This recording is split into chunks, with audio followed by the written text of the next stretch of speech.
World War II, only 20% of troops in the US military fired their weapons. Whoa, okay, stop.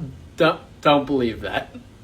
This video claims that only 20% of soldiers who saw combat in World War II and could have fired their rifles actually did, and that even less actually fired them at the enemy. This 20% number is based off the findings of S.L.A. Marshall, a researcher who claimed to have interviewed hundreds of soldiers after World War II. And for a long time, people accepted this number as the truth.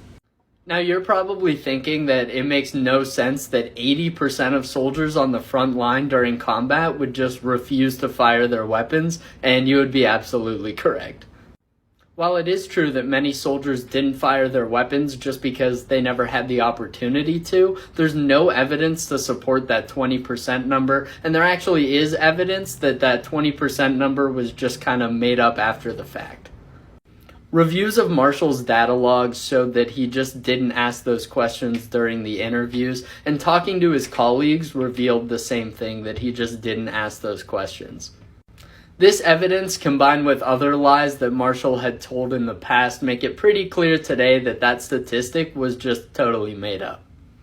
I'm sure that some amount of soldiers did refuse to fire at the enemy, but saying that 80% of soldiers did that and only 20 fired is definitely not true and not supported by any evidence. Obviously, no hate to the dude who made that video, just don't believe everything you see on TikTok and follow me to keep separating historical fact from fiction.